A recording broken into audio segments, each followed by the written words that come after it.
আমাদের প্রতিটি কাজের উদ্দেশ্য শুধুমাত্র আল্লাহর সন্তুষ্টি অর্জন করার জন্য হওয়া উচিত। কিন্তু তা যদি লোক দেখানোর জন্য হয়, তাহলে কিয়ামতের দিন আমাদের জন্য ভয়ানক শাস্তি অপেক্ষা করছে। এই জন্য কিয়ামতের দিন মহান আল্লাহ তাআলা সর্বপ্রথম 3 শ্রেণীর লোকের বিচার করবেন।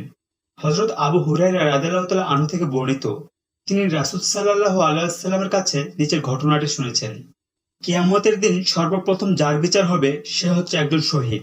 যখন তাকে আল্লাহর দরবারে হাজির করা হবে, তখন মহান আল্লাহ তাআলা তাকে তার দেওয়া সকল নিয়ামতের কথা স্মরণ করিয়ে দেবেন।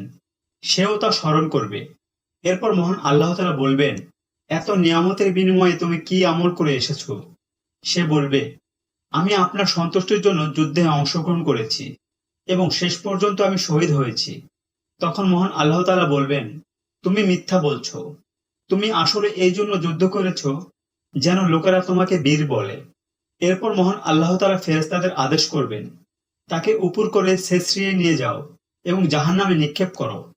তারপর দ্বিতীয় লোক হবে সেই ব্যক্তি যে দ্বীনের শিক্ষা গ্রহণ করেছে, অন্যদের মাঝেও তা ছড়িয়ে দিয়েছে এবং মহান আল্লাহ তাআলার পবিত্র কোরআনও পড়েছে। যখন তাকে মহান আল্লাহ তাআলার দরবারে হাজির করা হবে, তখন মহান আল্লাহ তাআলা তাকে পৃথিবীতে দেওয়া তার সকল নিয়ামতের কথা মনে করিয়ে দিবেন। সেও সবকিছু মনে করবে। এরপর মহান আল্লাহ তাআলা বলবেন, এত নিয়ামতের বিনিময়ে তুমি কি আমল করে এসেছো? সে বলবে, আমি দ্বীনের শিক্ষা অর্জন করেছি, অন্যদেরকেও তা শিখিয়েছি এবং শুধুমাত্র আপনার সন্তুষ্টির জন্য পবিত্র কোরআন পড়েছি। মহান আল্লাহ তাআলা বলবেন, তুমি মিথ্যা বলছো। তুমি তো এই উদ্দেশ্য দ্বীনের জ্ঞান অর্জন করেছো যেন লোকেরা তোমাকে একজন আলেম বলে, আর এই উদ্দেশ্য পবিত্র কোরআন তিলাওয়াত করেছিলে যেন লোকেরা তোমাকে বলে সে একজন কারি। এরপর মহান আল্লাহ তাআলা আবার ফেরেশতাদের আদেশ করবেন এবং তাকে উপর করে ছেঁচড়িয়ে নিয়ে গিয়ে জাহান্নামে নিক্ষেপ করা হবে। তারপর তৃতীয় ব্যক্তি হবে সেই ব্যক্তি যাকে মহান আল্লাহ তাআলা সচ্ছলতা এবং সর্ববিধ সম্পদ দান করেছেন।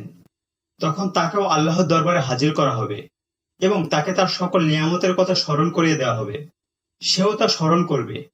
তখন মহান আল্লাহ তাআলা বলবেন, এই সকল নিয়ামতের বিনিময়ে তুমি কি আমল করেছো? উত্তরে সে বলবে, সম্পদ ব্যয়ের এমন কোনো খাত নেই যাতে সম্পদ ব্যয় আপনি পছন্দ করেন, অথচ আমি সে খাতে আপনার সন্তুষ্টির জন্য কিছু করিনি। অর্থাৎ আল্লাহর পছন্দকৃত সকল পন্থায় সম্পদ ব্যয় করেছি। তখন আল্লাহ তাআলা বলবেন, তুমি মিথ্যা বলছো। তুমি এই জন্য ব্যয় করেছিলে যাতে লোকেরা তোমাকে দানবীর বলে। তারপর মহান আল্লাহ তাআলা পুনরায় ফেরেশতাদের আদেশ করবেন এবং তাকেও উপর করে ছেঁচড়িয়ে নিয়ে গিয়ে জাহান্নামে নিক্ষেপ করা হবে। এই হাদিসের গল্পের মাধ্যমে আমরা জানতে পারি যে লোক দেখানো নয়, বরং আল্লাহর সন্তুষ্টির জন্য আমল করা উচিত। কারণ লোক দেখানো আমল কিয়ামতের দিন আপনাকে আমাকে সেই ভয়ানক শাস্তি থেকে রক্ষা করতে পারবে না। আল্লাহ আমাদের সকলকে হেদায়েত দান করুক। আমিন। ভিডিওটি ভালো লাগলে অবশ্যই চ্যানেলটি সাবস্ক্রাইব করতে ভুলবেন না। ধন্যবাদ।